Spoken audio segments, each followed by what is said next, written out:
Halo sahabat Baskara.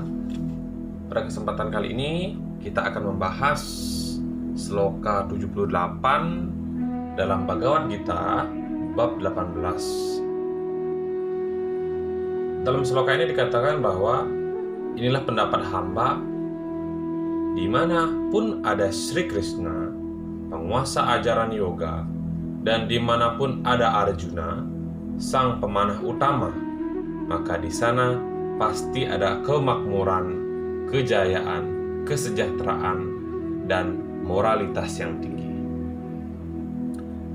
Dalam sloka ini dijelaskan dua nama atau dua tokoh, di mana yang pertama adalah Sri Krishna dan yang kedua adalah Arjuna. Dalam konteks pembicaraan ini, Sri Krishna adalah bertindak sebagai seorang guru. Kemudian di sini Arjuna adalah atau menempati posisi sebagai seorang murid. Dalam mencari kemajuan spiritual maupun kemajuan material, di mana sebelum kita membahas itu, kita perlu mengetahui tentang spiritual dan material. Spiritual yakni segala sesuatu yang berhubungan dengan roh atau sesuatu yang kita biasa sebut dengan Atman begitu. Kemudian material adalah segala sesuatu yang berhubungan dengan keduniawian. Dalam sloka ini dijelaskan bahwa untuk mencapai kemajuan spiritual dan material perlu ada tuntunan seorang guru. Hal ini pun juga disampaikan dalam sloka 34 dalam Bhagavad Gita bab 4. Guru spiritual inilah yang akan menuntun muridnya untuk mencapai kemajuan spiritual dan material.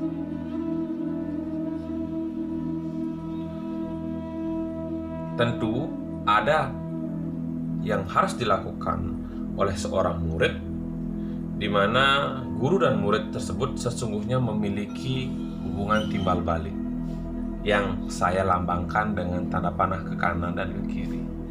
Guru memiliki kewajiban kepada muridnya untuk selalu memberikan ilmu pengetahuan dan selalu membimbing serta memantau bagaimana perkembangan muridnya. Kemudian murid juga memiliki kewajiban terhadap gurunya untuk memperoleh ilmu pengetahuan spiritual dan material. Maka seorang murid harus yang pertama, hormat kepada gurunya, yakni telah mampu menundukkan keegoisannya, keakuannya, kemudian mewujudkan rasa hormat kepada gurunya. Hal yang kedua yang perlu dilakukan adalah bertanya.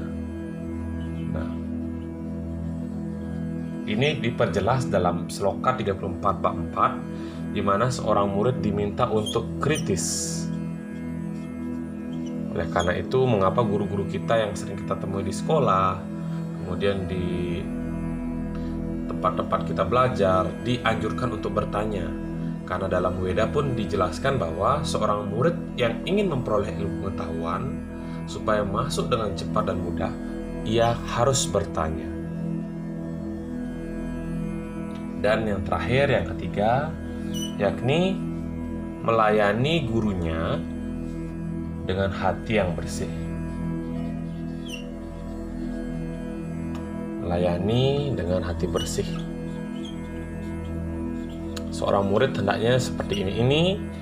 Jangan sampai ada motif tertentu, ada keinginan tertentu yang menyimpang dari ajaran Dharma.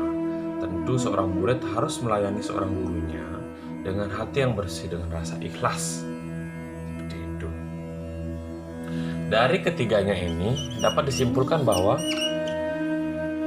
menyerahkan diri adalah dasarnya.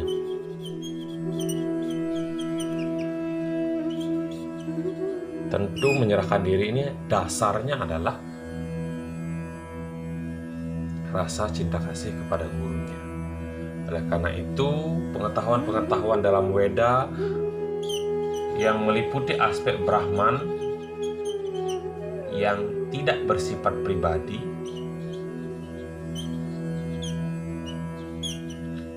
yang tidak bersifat pribadi, dan Brahman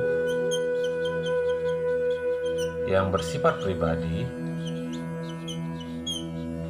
Segala pengetahuan tentang keduanya akan menginisiasi seorang murid yang selalu bakti, selalu hormat, selalu kritis, dan melayani gurunya dengan hati yang bersih. Oleh karena itu, teman-teman, baik yang ingin memperoleh ilmu pengetahuan material atau keduniawian dan kemajuan spiritual atau pengetahuan tentang kesejatian, maka lakukanlah prinsip-prinsip ini sehingga guru-guru kerohanian, guru-guru spiritual maupun material akan menginisiasi seorang muridnya sehingga murid dapat mencapai kesuksesan.